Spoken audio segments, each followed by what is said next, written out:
तो चलिए आज फिर देखते हैं स्ट्रिंग का ही कुछ बेसिक टॉपिक बच गया था। जैसे कि स्ट्रिंग में फिर सीक्वेंस डेटा टाइप आ जाता है, टपल्स है, लिस्ट है, डिक्शनरी है। उनके बारे में पूरा ओवरऑल डिक्लेरेशन देखेंगे, कैसे कैसे उनको डिक्लेयर किया जा रहा है। दूसरी चीज़ जो स्ट्रिंग में हमने स्लाइसिंग करी थी, वो स्लाइसिंग हम यहाँ पे देखेंगे कि स्लाइसिंग जो है लिस्ट में कैसे हो रही है और डिक्शनरी में कैसे हो रही है, टपल्स में कैसे हो रही है। concept of mutability and immutability again we are discuss here and उसके बाद फिर कुछ पर्टिकुलर बेसिक फंक्शंस हैं like as remove function, del function और पॉप फंक्शन। इस तरह से जो भी फंक्शन है वो किसी लिस्ट पे या डिक्शनरी पे या फिर टपल्स पे कैसे अप्लाई होते हैं, क्या हो पाता है, नहीं हो पाता है। और यहाँ पे बेसिक एग्जांपल के साथ हम चेकआउट करेंगे आज कि जो हम इम्यूटेबल कह रहे हैं स्ट्रिंग को या टपल्स को या नंबर्स को, तो यहाँ पे करके देखेंगे। मतलब मैं यहाँ पे लिखूंगा कोड, आप अपने जो आपका आईडीएलई होगा वहाँ पे आप इसको रन करा के चेकआउट आसानी से कर सकते हैं, क्योंकि अब यहाँ पे तो पॉसिबल नहीं है उसको चेक करना। तो जैसे जैसे प्रोग्राम आ रहे हैं उनको आप कंटिन्यूस बेसिस पे थोड़ा आइडियली पे रन कराएंगे तो चीज़ें बेहतर तरीके से आपको क्लियर भी होंगी, समझ भी आएगा। ठीक है, तो आई होप क्लियर हो गया होगा स्ट्रिंग क्या होता है, कैसे उसका डिक्लेरेशन होता है और चीज़ों को कैसे बेहतर तरीके से किसी स्ट्रिंग की स्लाइसिंग कैसे हो रही है, इंडेक्सिंग कैसे हो रही है, पॉजिटिव इंडेक्सिंग क्या है, नेगेटिव इंडेक्सिंग क्या है। मोस्टली जो क्वेश्चन इंटरव्यू में पूछे जाते हैं वो यहीं से पूछे जाते हैं और यही सारी चीज़ें किसी को अच्छी तरीके से समझ में आ गई तो फिर वो मतलब जो सीक्वेंस डेटा टाइप है ना, सेम एज इट इज बिल्कुल अप्लाई वहां पे होता है। चलिए देखते हैं कैसे होता है। तो सीक्वेंस डेटा टाइप के बारे में हमने अपने लास्ट सेशन में पढ़ा था। क्या होता है सीक्वेंस डेटा टाइप, है ना। हमने देखा था वहां पे कि सीक्वेंस डेटा टाइप हमारा 3 टाइप का आ रहा था। ये भी प्रश्न पूछा जाता है कि सीक्वेंस डेटा टाइप क्या होते हैं और उनमें कौन कौन से डेटा टाइप जो सीक्वेंस डेटा टाइप कहे जाते हैं। सबसे पहले इसमें आ जाएगी आपकी लिस्ट, दूसरा जो आ जाएगा आपका टपल। देखिए ये टपल होता है, टपल्स या टुपल्स नहीं होता है, तो प्रोनाउंसिएशन बिल्कुल सही करिएगा, टपल कहा जाता है इसको, TUPLE। ठीक है, एस मत लिखिएगा। और उसके बाद आता है डिक्शनरी, DICTIONARY। स्पेलिंग बिल्कुल सही रखिएगा क्योंकि कई बार क्या होता है ना, प्रोग्रामिंग में थोड़ी सी प्रॉब्लम हो जाती है। लिस्ट को तो एज इट इज लिस्ट ही लिखते हैं, टपल्स को भी टपल्स ही लिखते हैं, लेकिन इसका जो वेरिएबल नेम होता है DICT लिखते हैं, प्रोग्रामिंग में यूज करते हैं, पढ़ने के लिए हम डिक्शनरी करते हैं। तो सबसे पहले हम देखते हैं लिस्ट के बारे में, उसके बाद टपल्स, उसके बाद डिक्शनरी। तो जो लिस्ट है वो क्या है, इसकी डिफिनीशन होती है it is a collection of multiple data items. ठीक है, मल्टीपल डेटा आइटम्स। अब मल्टीपल डेटा आइटम्स में आपका नंबर, फ्लोट, स्ट्रिंग, लिस्ट, एक लिस्ट के अंदर खुद ही एक लिस्ट हो सकती है, उसमें कोई दिक्कत भी नहीं है। चलिए हम कोई अगर एग्जांपल बनाए यहाँ पे कि कैसे कोई लिस्ट बना रहे हैं, तो हमने सबसे पहले लिखा माई लिस्ट इक्वल टू, इसको रखते हैं हम बड़े ब्रेसेस में, और ये हमने लिखा एप्पल। ये क्या है, ये एक स्ट्रिंग है भैया। उसके बाद फिर हमने लिखा बनाना, जो बुक का एग्जांपल है वही मैं लिख रहा हूं यहाँ पे। उसके बाद है चेरी। ठीक है, एक हमने लिस्ट बनाई जिसका नाम क्या है, my underscore list apple, banana और चेरी। ठीक है, तो इस लिस्ट को डिनोट कैसे किया जाएगा, बड़े ब्रेसेस में हमेशा हम इसको रखते हैं, ये याद रखिएगा क्योंकि फॉर्मेट है जो इंटरप्रेटर आप मतलब इंटरप्रेटर ने जो बता दिया कि हमें इस फॉर्मेट में कोई चीज मिलेगी, देन हम उसको बोलेंगे कि ये हमारी लिस्ट है, तो वो फॉर्मेट आपको फॉलो ही करना पड़ेगा, उसके पहले कुछ नहीं हो सकता। डायरेक्टली आप इसको प्रिंट करा दो, प्रिंट माई लिस्ट कर दोगे आप, तो जानते हैं आपको क्या मिलेगा यहाँ पे, तो ये सारी चीजें ऐसे मिल जाएंगी। इसका आउटपुट मैं लिख रहा हूँ, फिर यहाँ पे मिल जाएगा बनाना और फिर आपको यहाँ पे मिल जाएगा चेरी। ठीक है, ये आपको सिंपल आउटपुट इसमें देखने को मिल जाएगा। तो आपने यहाँ पे ये देखा कि लिस्ट की डिफिनीशन क्या होती है, लिस्ट को क्रिएट कैसे किया जाता है, और उससे जो क्रिएशन हमारा हुआ है वहां पे प्रिंट करने के बाद हमें डेटा को एक्सेस कैसे करना है, ये हमने यहाँ पे अभी तक का लिस्ट में देखा। ठीक है, चलिए इसके बाद हम लिस्ट में स्लाइसिंग नहीं, चलिए पहले सारा देख लेते हैं, उसके बाद स्लाइसिंग एक साथ करेंगे, है ना। इसके बाद जो है इसको आप नोट कर लीजिएगा, ये सिंपल लिस्ट है। कोई पूछे लिस्ट क्या होती है, तो list is a collection of multiple data items and how we will create a list, simple my underscore list, या कोई भी आप वेरिएबल का नाम दीजिए, बड़े ब्रेसेज में जो भी है यहाँ पे चीजें इस तरह से आप इसको लिख दीजिए। अब यहाँ पे मैंने स्ट्रिंग लिखी है, आप नंबर लिख दो कोई फर्क नहीं पड़ता, आप फ्लोट लिख दो कोई फर्क नहीं पड़ता, ठीक है। ये बुक का एग्जाम्पल था तो मैंने यहाँ पे इसको लिख दिया। अगर आपको कंफ्यूजन हो रहा है तो मैं एक एग्जाम्पल इसमें और भी लिख देता हूँ, बुक में ही आपके दिया है ना। इसमें यहाँ पे आप दूसरी लिस्ट बना दो, LIS इस नाम से एक अपनी आप लिस्ट बना दो। आपने यहाँ पे लिखा 10, 20, 30, 40, ठीक है। ये भी एक लिस्ट है जिसका नाम क्या है, वेरिएबल LIS। आप इसको प्रिंट करा दोगे, प्रिंट LIS, आपको same as it is data यहाँ पे प्रिंटर में आपको मिल जाएगा, ठीक है। चलिए, तो आपको ये समझ में आया कि लिस्ट क्या होती है, उसका क्रिएशन कैसे होता है और उसमें कैसे डेटा को प्रिंट किया जाता है। Now we will go to a tuples. What is tuples, ठीक है। तो टपल्स जो है सेम एज लिस्ट। तो जो हमने लिस्ट की डिफिनेशन यहाँ पे लिखी थी, it is a collection of multiple data items, same as a tuple definition also. Tuples is also a collection of multiple data items. Only one difference between list and tuples, that is tuples in immutable in nature and list is mutable in nature, ठीक है। Mutable का मतलब ये हुआ भैया कि list को एक बार आपने क्रिएट कर दिया, उसमें आप एडिशन एडिशन आप मतलब कोई नया एलिमेंट जोड़ सक रहे हो, कोई भी एलिमेंट हटा रहे हो, कोई सी एलिमेंट की जगह कोई नया एलिमेंट रख रहे हो, ये सारी चीजें म्यूटेबल बनाती हैं लिस्ट को। टपल्स कह रहा है कि इम्यूटेबल है। अगर आप इसमें जोड़ने या घटाने की या कोई चीज पॉपअप करने की कोशिश करोगे, हटाने की या निकालने की, तो ये क्या करेगा, ये आपको एक टाइप एरर देगा। वो कहेगा कि टपल्स जो आपने डेटा टाइप लिया है वो यहाँ पे इम्यूटेबल टाइप का नेचर है इसका, और इसमें कोई भी डेटा ऐड या डिलीट नहीं किया जा सकता। अगर आप करना चाहते हो तो आप एक नया टपल या लिस्ट जो भी करना वो क्रिएट कर डालो, ठीक है।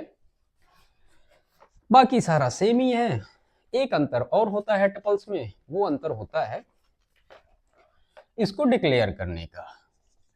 आपने लिखा माई, ये एग्जांपल है, माई टपल इज इक्वल टू ऐसे 10, 100, 20। तो लिस्ट में आपने देखा था यहाँ पे बड़े ब्रेसेस का यूज होता है डिक्लेरेशन में, टपल्स में जो है ये ओपन ब्रेसेस का यूज होता है डिक्लेरेशन, ठीक है। आपको प्रिंट कराना है कोई दिक्कत नहीं, आप लिख दो यहाँ पे माई टपल, ये आपको 10, 20, 10, 100, 20 का ऑप्शन आपको प्रोवाइड यहाँ पे कर देगा, ठीक है। अब यहाँ पे आप अगर इसको हटाना चाहो, इसी में स्ट्रिंग रखना चाहो, तो यहाँ पे लिख दो अमित और फिर लिख दो 20.4। अब इसको जब प्रिंट करोगे तो यही सेम एज इट इज चीजें यहाँ पे आ जाएंगी, ठीक है। इम्यूटेबल का मतलब ये है कि 10 की जगह आप हटा के 20 नहीं रख सकते हो, यानी अगर आप इसकी इंडेक्सिंग करोगे तो आपकी इंडेक्सिंग क्या 0, 1, 2, ठीक है। अभी हम यहाँ पे लिखें माई टपल 0 इंडेक्स पे इक्वल टू 20, ये लिख सकते हैं ना कि 0 पे है तो 10, लेकिन हम कह रहे हैं 0 पे 20 हो जाए, तो ये पॉसिबल नहीं है, ये एरर आएगी। और वो कौन सी एरर आएगी, वो टाइप एरर आएगी। फिर टाइप एरर प्रोवाइड करेगा आपका इंटरप्रेटर, ठीक है। तो आई थिंक टपल्स भी क्लियर हो गया होगा क्या होता है, कैसे इसका क्रिएशन होता है किसी प्रोग्राम में, कैसे उनको रखते हैं। चलिए भैया, इसके बाद फिर अब हम देखते हैं, क्या देखें, डिक्शनरी। तो डिक्शनरी क्या होती है, देखिए लिस्ट और टपल्स ये ऑर्डर्ड कलेक्शन है। ऑर्डर्ड कलेक्शन मतलब एक ऑर्डर में होते हैं। ऑर्डर्ड कलेक्शन का मतलब ये होता है कि जब भी डेटा की सर्चिंग होगी या कोई एलिमेंट पॉप होगा या कोई एलिमेंट डिलीट होगा या कोई एलिमेंट रिमूव होगा, तो वो सीरियल से डेटा को रीड करता हुआ जाएगा। मान लिया हमारे लिस्ट में हमने 4 एलिमेंट रखे ऐसे 10, 20, 30 और 40। अब हम कह रहे हैं कि 40 में अपडेट कर दो आप 80 आ जाए, 80 आ जाए, यहाँ पे 80 आ जाए, ठीक है। तो वो क्या करेगा, 10 पे जाएगा, 20 पे जाएगा, 30 पे जाएगा, देन वो 40 पे जाएगा और यहाँ पे ये 40 को रिमूव करेगा और ये 80 को रख देगा। इसीलिए इसको कहा जाता है ऑर्डर डेटा कलेक्शन। टपल्स भी सेम होता है, ऑर्डर डेटा कलेक्शन होता है। लिस्ट टपल में डिफरेंस क्या होता है वो हमने आपको बताया। डिक्शनरी जो होती है ये अनऑर्डर्ड कलेक्शन होती है, unordered collection of multiple data items. जो आपका मन है वो रख दो, इंटीजर रख दो, नंबर रख दो, फ्लोट रख दो, डबल तो होता नहीं इसमें, कोई स्ट्रिंग डाल दो, आप कोई कुछ भी डाल दो, लिस्ट भी डाल दो तो भी चलेगा डिक्शनरी में। एक एग्जांपल लेते हैं, चीजें क्लियर करते हैं। तो हमने लिया my dict DICT equal to 1 is equal to male और 2 इज इक्वल टू फीमेल।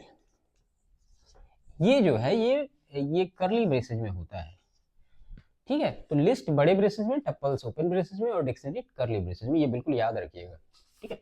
अब देखिए हमने एक डिक्शनरी बनाई जिसका नाम वेरिएबल का माई डिक, और उसमें 1 किसको पॉइंट कर रहा है, मेल को, 2 किसको पॉइंट कर रहा है, फीमेल को। ऐसी ही डिक्शनरी बनाई जाती है, यानी एक ऐसी यूनिक की होती है जिससे डेटा को हम एसोसिएट करते हैं। एसोसिएटेड आप कह सकते हैं की एसोसिएशन डेटा यहाँ पे होता है।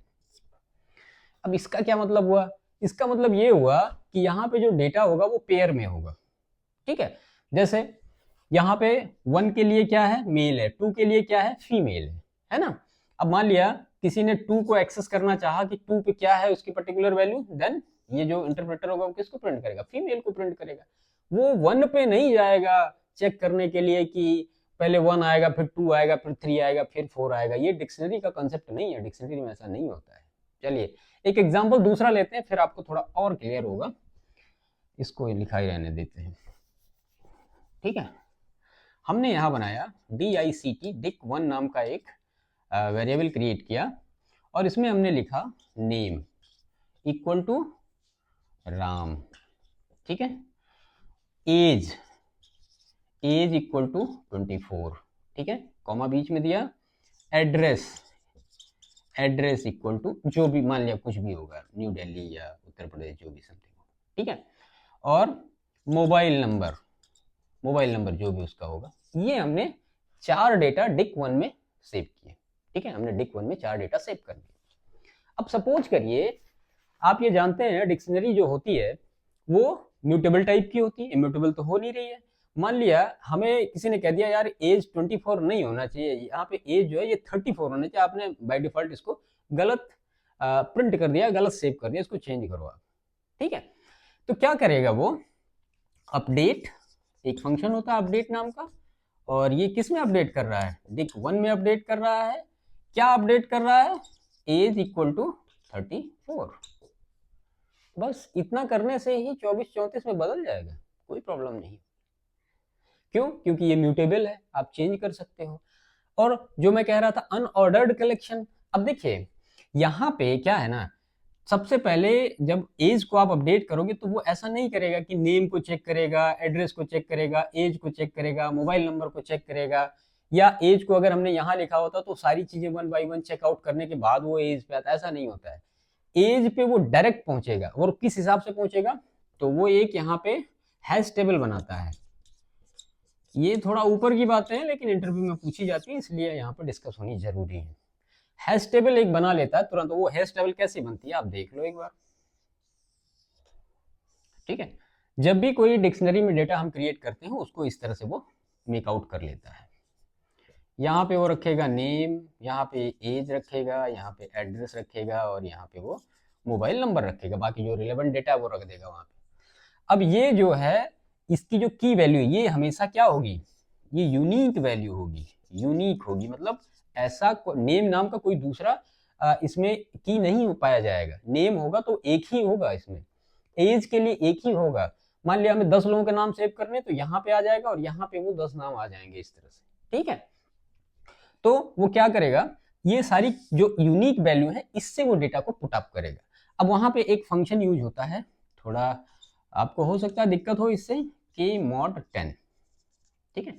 तो इस फंक्शन से वो अपनी हैश टेबल क्रिएट करता है और इसी से नेक्स्ट टाइम वो सर्चिंग के लिए पहुंचता है।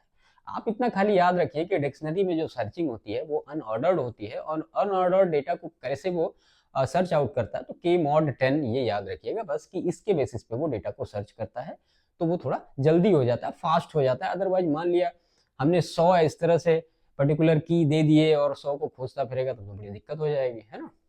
तो आप ये के मॉड 10 याद रखिए कि इसके बेसिस पे हैश टेबल में वो डेटा को सर्च करता है। आई होप क्लियर हो गया होगा, है ना। तो लिस्ट कैसे क्रिएट करनी है, टपल्स कैसे क्रिएट करना है, डिक्शनरी कैसे क्रिएट करनी है, इनकी डेफिनेशन क्या होती है, और पाइथन के प्रोग्रामिंग में इनको कैसे क्रिएट किया जाता है, वो सारी चीज़ें आपको यहाँ पे क्लियर हो गई होंगी। चलिए अब इसमें देखते हैं स्लाइसिंग। अब स्लाइसिंग में क्या क्या है, तो स्लाइसिंग वैसे लास्ट टाइम आपने पढ़ी है स्लाइस, कोई बहुत ज़्यादा उसमें इशू नहीं आएगा। वही जो स्ट्रिंग में स्लाइसिंग कर रहे हैं वैसे यहाँ भी हम स्लाइसिंग करेंगे, है ना। सेम स्लाइसिंग का जो फॉर्मेट है वो यहाँ भी होता है। एक्सेसिंग करना आप इसमें दिया है, तो एक्सेसिंग करना बिल्कुल स्ट्रिंग की तरह आप इसको एक्सेस कर सकते हैं, कोई दिक्कत ही नहीं है। जैसे एक एग्जांपल मैं यहाँ पे लिस्ट का लिख दूं, माई लिस्ट लिखा हुआ है और ये दिया है ए, ये बी दिया है, और ये सी दिया है, और ये डी दिया है, इस तरह से दिया। अब कह रहा है इसको एक्सेस करो, तो आप सिंपल इंडेक्सिंग कर दो भैया, 0 1 2 3 की इंडेक्सिंग कर दो, और फिर यहाँ पे माई अंडर स्कोर लिस्ट 0 कर दो, आपको ए मिल जाएगा, 1 कर दो बी मिल जाएगा, इस तरह से आप बढ़ाते चले जाओगे, आपको मिल जाएगा। इसी को एक्सेसिंग कहते हैं। और टपल्स में कैसे डेटा को एक्सेस करना है, तो वो हमने खैर प्रिंटिंग में जो प्रिंट जो स्टेटमेंट लिखा वहाँ पे बताया था आपको, कि आप कोई भी क्रिएट कर दो, प्रिंट लिख दो, वो आप डायरेक्ट एक्सेस कर सकते हो। चलिए हम इसका डायरेक्ट स्लाइसिंग देखते हैं क्या होता है। बाकी सेम चीजें हैं, कोई ज्यादा इशू नहीं आएगा इसमें, है ना।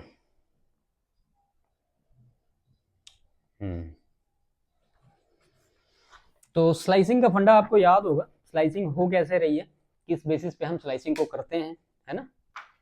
3 उसके पैरामीटर होते हैं, स्टार्ट होता है, स्टॉप होता है, और फिर स्टेप होते हैं। तीनों के बेसिस पे हम सारा काम करते हैं।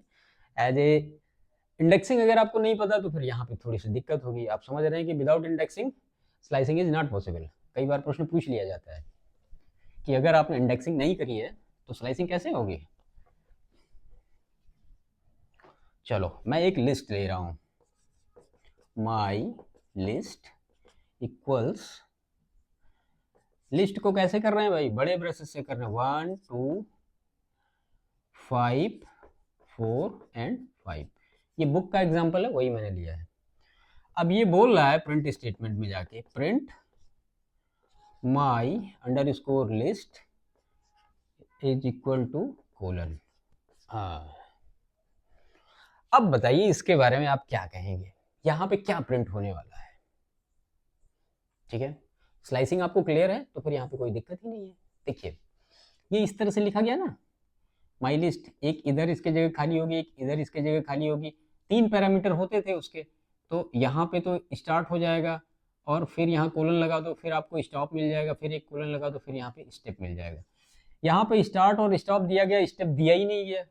तो हमने आपको लास्ट सेशन में बताया था स्ट्रिंग वाले में कि अगर कुछ भी नहीं दिया है, स्टार्ट नहीं दिया 0 से कर लो, स्टॉप नहीं दिया तो जो लास्ट है उससे 1 कम कर लो, स्टेप नहीं दिया तो भाई 1 बढ़ा लो, सिंपल सी बात है ना। तो यहाँ कुछ नहीं दिया तो कोई प्रॉब्लम नहीं है, हम अपने हिसाब से ही सारा कर लेंगे। हम 0 से शुरू कर लेंगे, 0 1 2 3 और 4। तो टोटल इसकी लेंथ कितनी निकल के आई, लिस्ट की लेंथ कितनी है, 5 है, यानी हम 5 तक जाएंगे, उससे 1 कम जाएंगे, यानी 4 तक जाएंगे, है ना। तो जब हम 4 तक जाएंगे तो इसका जो वैल्यू कितना प्रिंट होगा, पहले तो 0 आ जाएगा, 1 बढ़ेगा 2 आ जाएगा, सॉरी इंडेक्स नहीं, वैल्यू 1 आएगा, यहाँ पे 0 के 1 है ना करस्पॉन्डिंग, 2 आएगा, 5 आएगा, 4 आएगा, और फिर 5 आ जाएगा। ये पूरी की पूरी लिस्ट ही इससे प्रिंट हो जाएगी। या अगर आप इसको स्लाइसिंग नहीं भी करते तो इस फंक्शन से भी ये पूरी लिस्ट ही प्रिंट हो जाती है। आई होप क्लियर हो गया होगा। ठीक है, चलिए एक एग्जांपल और इसमें से समझ लेते हैं। 1374 इसका वो दिया गया है, यहीं पे मिटा के कर लेते हैं, क्या बार बार लिखना है ना।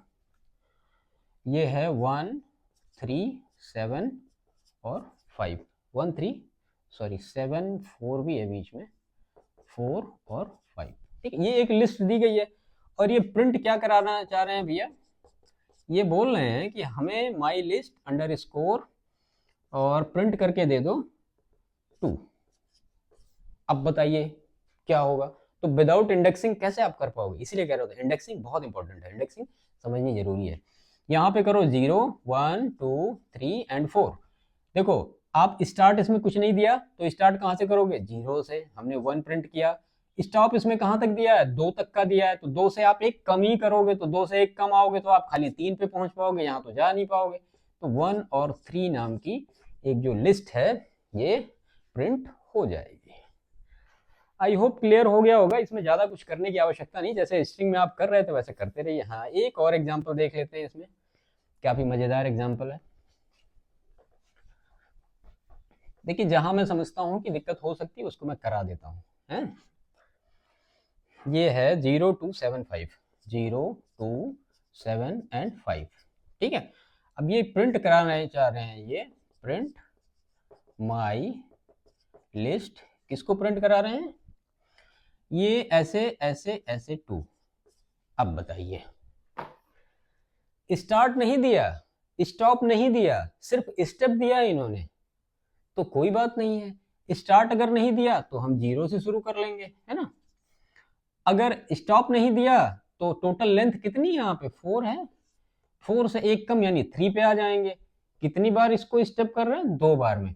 तो पहली बार हम प्रिंट करेंगे 0 को, एक छोड़ेंगे या 2 छोड़ेंगे, तो ये कहाँ जाएगा, 5 पे जाएगा सीधा, 0 5।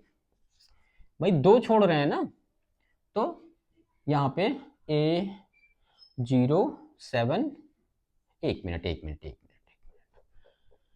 तो यहाँ पे एक छोड़ रहे हैं, सॉरी 7 और ये 5, है ना, ऐसा ही प्रिंट हुआ है।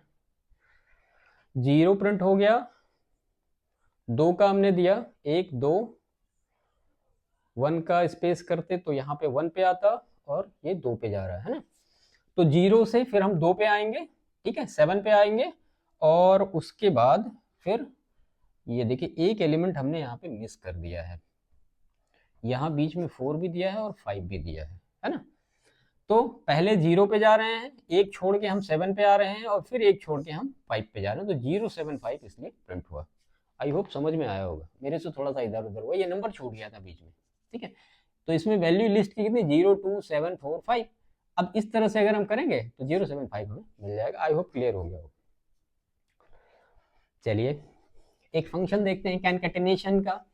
कैनकैटिनेशन आप समझ रहे होंगे कि क्या करेगा, ऐड कर देगा और क्या करेगा, लिस्ट 1 इज इक्वल टू 5 और ये सी, ओ सॉरी, अगेन एक लिस्ट 2 ली हमने जिसमें एक वैल्यू रखी, देख लें यार, 3 9 8, 3 9 और 8। अब कह रहा है कि इस दोनों लिस्ट को जोड़ दो, तो हमने मान लिया लिस्ट ज्वाइंट नाम का एक फंक्शन ले लिया। आप कोई भी ले लो, कोई फर्क नहीं पड़ता इन ज्वाइंट से लिखने से, है ना। आप कर रहे हो यहाँ पे लिस्ट 1 प्लस लिस्ट 2, आप इसको प्रिंट कराओगे तो इसका आउटपुट क्या आएगा, अरे 5C तो आएगा ही आएगा, और 3 9 8 भी आ जाएगा। सिंपल सी बात है, खत्म हो गई बात, कैनकैटिनेशन हो गया। यही सेम चीज आप टपल्स में कर लो, यही सेम चीज आप डिक्शनरी में भी कर लो। टपल्स में कोई वैल्यू आप ऐड नहीं कर सकते हो, लेकिन दो स्ट्रिंग को तो, दो लिस्ट को तो ऐड कर सकते हो, या सॉरी 2 टपल्स को तो ऐड कर सकते हो, उसमें तो कोई दिक्कत नहीं है ना, वो तो होगा ही होगा। भाई टपल्स आपने कोई बनाई है, जैसे यहाँ पे एक एग्जांपल दिया गया है पेज नंबर 90 पे, इसको कराएं। आई होप समझ में आ रहा होगा, ज़्यादा कुछ करने की इसमें ज़रूरत है नहीं। चलिए एक टपल्स वाला देखते हैं, बड़ी लंबी टपल से लिखी है ना, माई टपल 1 इज इक्वल टू 22 14 0 67 98 11, ये पहली टपल है। और माई टपल 2 है जो, इसमें वैल्यू दी 11 96 0 1 23 और 44। ठीक, अब इन दो टपल्स को ऐड करना है, तो आप क्या करोगे, इसको इन दोनों को ऐसे करके लिख दो, my underscore result equal to my tuple 1 plus my tuple 2। आप इसको यहाँ पे प्रिंट फंक्शन में रख दो, मैं ज़्यादा लिख नहीं रहा हूँ, इसको प्रिंट में आप ले आओगे तो आपको आउटपुट क्या मिल जाएगा यहाँ पे। एक तो पहली लिस्ट आपको मिल जाएगी, the tuples after concatenation is total, जितना भी नंबर होगा इसका और इसका, ये दोनों आपको मिल जाएगा, यानी 22 14 0 67 98 11, और उसके बाद फिर से 11 96 0 0 8, इस तरह से। ऐसे ही डिक्शनरी में भी होगा, आप दो डिक्शनरी बना लो, दोनों को प्रिंट करके देख लो, ज्वाइन ऑपरेटर लगा दो भैया। कॉन्केटेनेशन के लिए डिक्शनरी में यूज क्या होता है ये आपको जानना चाहिए, क्योंकि यहाँ पे प्लस का यूज नहीं होगा। तो कॉन्केटेनेशन के लिए डिक्शनरी में क्या यूज होता है, ये जो सिंबल होता है, ये सिंबल आप यूज करिएगा, ठीक है, भूलिएगा नहीं, प्लस का यूज नहीं होगा। बाकी लिस्ट और टपल में तो प्लस लगा दोगे, लेकिन यहाँ पे ये सिंबल यूज होगा। अगर मान लिया ये आप डिक्शनरी मान लो इसको, तो इस तरह से ये फंक्शन आप यूज करोगे। तो इसके बाद फिर इसमें कॉन्सेप्ट ऑफ म्यूटेबिलिटी आ रही है। म्यूटेबिलिटी से रिलेट करके प्रश्न देख रहे हैं कि क्या क्या हो सकते हैं, है ना। यहीं पे आपको 3-4 फंक्शन मिलेंगे, उसके बाद इस सेशन को फिनिश करते हैं। नेक्स्ट बाकी फंक्शन का अलग देखेंगे। फंक्शन में वैसे ज़्यादा कुछ है भी नहीं, पर्टिकुलर इतना अगर क्लियर हो गया तो फिर हो ही गया वो सब। चलिए हम पहले सबसे माई डिक्शनरी का देखते हैं। माई डिक इक्वल्स नेम, यहाँ पे हमने लिखा तुषार, ठीक है, और एज लिखा हमने 29, ये हमने बंद कर दिया। अब इसमें हमें अपडेट करना है वैल्यू को, ठीक है। तो हम क्या कर रहे हैं, माई डिक्ट एज, किस में अपडेट कर रहे हैं, एज, कितना अपडेट कर रहे हैं, 30, ठीक है। अब उसके बाद इसको हम प्रिंट करा रहे हैं, प्रिंट माई डिक्ट, बस। अब यहाँ 29 से एज जब इसका आउटपुट आएगा तो क्या हो जाएगा, वो 30 हो जाएगा, ठीक है। अगर इसमें 2 कॉलम में आप तीसरा एड्रेस जोड़ना चाहते हैं तो क्या करोगे आप, तो फिर माई डिक्ट एड्रेस,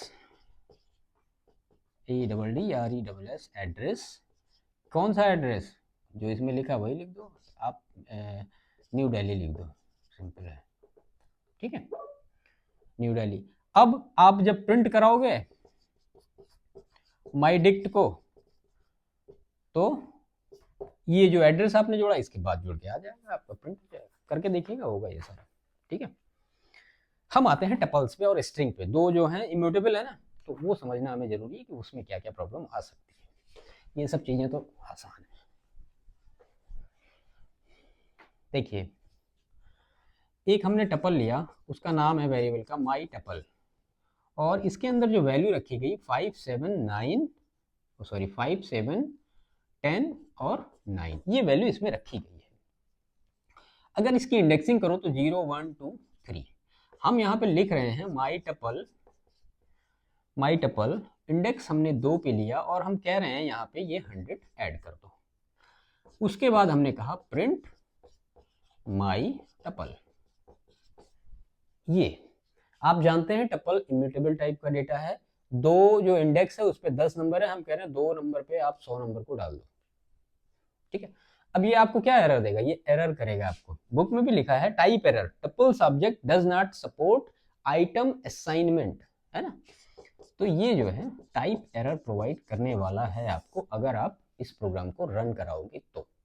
इसी एडिशन की बात मैं कर रहा था कि मतलब इसको इस तरह से करने की बात है, इम्यूटेबल कैसे हो रहा है, क्या म्यूटेबल हो रहा है, क्या म्यूटेबल हो रहा है, तो ये चीजें आपको क्लियर हो गई होंगी कि मतलब इम्यूटेबल क्यों हो रहा है। 10 को हम 100 से चेंज करें, नहीं होगा। चलो एक स्ट्रिंग की बात देख लेते हैं, माई str इक्वल टू python, ठीक है। यहाँ पे हम माई str में या उसके 1th इंडेक्स पे हम कह रहे हैं कि k को ऐड कर लो। उसके बाद हमने कहा प्रिंट माई str। स्ट्रिंग भी आप जानते हैं इम्यूटेबल है, टपल्स भी इम्यूटेबल है, नंबर सारे इम्यूटेबल है, यूजर जो डेटा टाइप होते हैं वो सारे इम्यूटेबल है, फ्रोजन सेट होता है वो भी इम्यूटेबल है, फ्रोजन सेट अभी आगे आएगा, वो पांडाज वांडाज में वहां पे देखेंगे उसको, ठीक है। अब ये कह रहा है कि ये देखो, ये 0 इंडेक्स 1 2 3 और ये 3, ये 4, ये 5।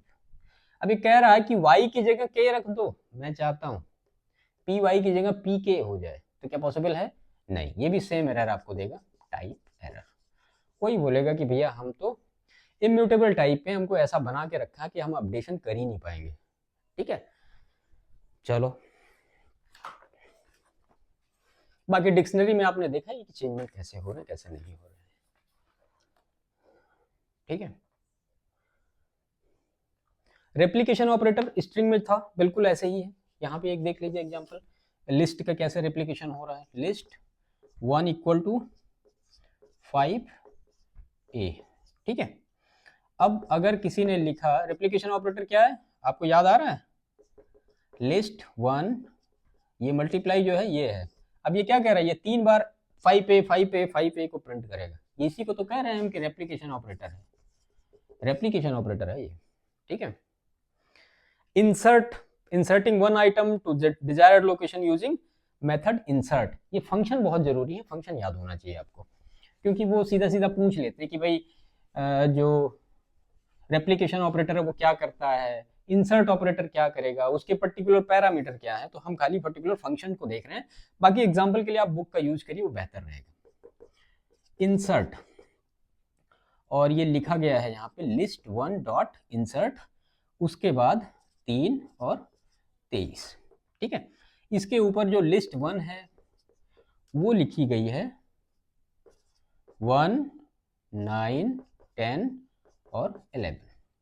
अब ये क्या कह रहा है, इंसर्ट फंक्शन में 2 पैरामीटर पास किए जाते हैं। एक तो ये इसका इंडेक्स है कि किस इंडेक्स पे आप इस वैल्यू को रखना चाहते हो। तो इसको अगर थोड़ा सा आप फॉर्म आउट करो तो 1, 9, 10 और 11, 0 इंडेक्स 1, 2 और 3। ये कह रहा 3 इंडेक्स पे आप 23 को ऐड कर दो, यानी इस इंडेक्स पे। अब जाहिर सी बात है, जब कोई भी वैल्यू किसी लिस्ट में या कहीं भी इंसर्ट करेंगे तो उसकी लेंथ ऑटोमेटिक बढ़ जाएगी। अभी यहाँ पे इसकी लेंथ 4 है, एक वैल्यू इनपुट कर रहे हैं तो लेंथ बढ़ के क्या हो जाएगी, 5 हो जाएगी। लेकिन हमें किस इंडेक्स पे करना है, तीसरे इंडेक्स पे करना है। तो ये जो 23 है यहाँ आ जाएगा और ये 11 यहाँ सरक जाएगा, इसकी लेंथ ये हो जाएगी। तो इंसर्ट फंक्शन क्या है, 2 पैरामीटर, किस पोजीशन पे रखना है, कौन सी वैल्यू रखनी है, ये दोनों आपको देने पड़ेंगे। डिलीट करना, ठीक है, डिलीट यहीं पे करते हैं। ये लिस्ट है तो इसी में हम किए डेल और लिस्ट 1, किसको डिलीट करना है, मान लिया 0 इंडेक्स पे जो है वो डिलीट करना है। तो जब भी डेल और ये डॉट लिस्ट लगाएंगे तो इसका मतलब ये है कि किस इंडेक्स पे आपको डिलीट करना है वैल्यू को, वो आपको देना पड़ेगा। यहाँ पे आप दे दीजिए, वो आपको उस हिसाब से डिलीट करके दे दे। और अगर आप इस तरह से इंडेक्स नहीं करते हैं तो आप सिंपल लिखिए डेल डॉट लिस्ट 1। अब इसका मतलब क्या होगा, तो ये एंटायर लिस्ट को डिलीट करेगा, डेल डॉट लिस्ट। लेकिन अगर आपने इसमें इंडेक्स दिए हैं तो पर्टिकुलर एक एलिमेंट को ही डिलीट करेगा। ठीक, इसके बाद इसमें 2-3 फंक्शन हैं, वो आपको जानने चाहिए। मैं आपको सिंपल फंक्शन के नाम बता देता हूं, उनका काम बता देता हूं, उसके बाद ये। तो पहला है इसमें pop function, POP, pop function.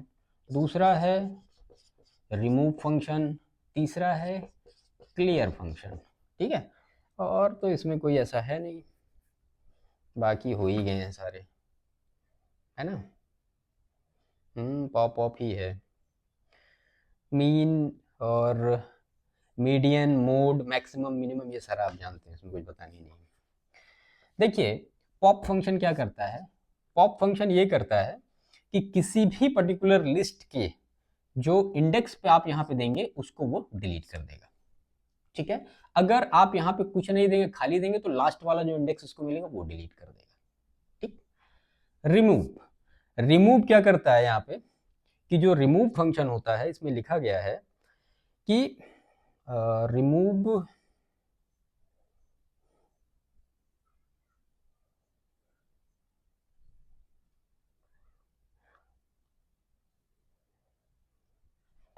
ठीक है, रिमूव फंक्शन क्या करेगा, जैसे मान लिया यहाँ पे एक लिस्ट हमने ली 1, 2, 3 और 4। तो रिमूव पॉप फंक्शन क्या करता था, उसके इंडेक्स लेता था, यहाँ पे इंडेक्स आएगा, ठीक है, और यहाँ पे पर्टिकुलर वैल्यू आएगी, आप लिखोगे 2 तो ये वैल्यू ऑटोमेटिक डिलीट हो जाएगी, ठीक है। तो ये रिमूव फंक्शन का काम होता है।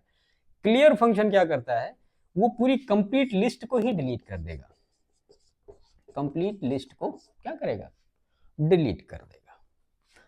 बाकी चेंजिंग, एडिंग डिक्शनरी एलिमेंट, वो सारा आपने देखा ही, हमने आपको दिखाया इसमें। रिमूविंग एलिमेंट फ्रॉम डिक्शनरी, तो वो पॉप एलिमेंट का आप यूज करो, इंडेक्स दे दो, वो सारा डिलीट करता रहेगा धीरे धीरे, है ना। मैक्सिमम निकालना, मिनिमम निकालना, तो अब कोई भी एक लिस्ट आप इवन नंबर की ले लो, इसमें लिखा गया है, उसका मैक्सिमम प्रिंट करा लो, उसका मिनिमम प्रिंट करा लो, कोई फर्क नहीं पड़ता, वो सब सिंपल आसान है। वर्किंग आपको समझ में आनी चाहिए, वो मेन इंपॉर्टेंट चीज़ है। बाकी प्रोग्राम यहाँ से देख के और उसका आउटपुट निकालना कोई बहुत बड़ी बात नहीं है, वर्किंग आपको क्लियर होनी चाहिए, ठीक है। तो ये पूरा है सॉर्टेड फंक्शन या सॉर्ट फंक्शन, वो हम आगे देख लेंगे फंक्शन के पार्ट में, है ना। इसके जो क्वेश्चंस दिए गए ये सब करिएगा, और प्रोग्राम बनाने की थोड़ा सा कोशिश करिएगा, उससे थोड़ा क्लियरेंस बढ़ता है ना। इसके बाद जो नेक्स्ट टॉपिक हमारा होगा वो होगा फंक्शन का, और फंक्शन में ज़्यादा कुछ है नहीं, कुछ पर्टिकुलर जो मॉड्यूल दिए गए हैं वो आपको पढ़ने हैं, फंक्शन कैसे बनाए जाते हैं वो पढ़ने हैं आपको, बिल्ट इन फंक्शन क्या होते हैं, यूजर डिफाइंड फंक्शन क्या होते हैं, और रिकर्सन क्या होता है, उससे कैसे प्रोग्राम बनते हैं, वो सारी चीज़ें, तो वो हम अपने नेक्स्ट सेशन में कवर करेंगे। Thank you.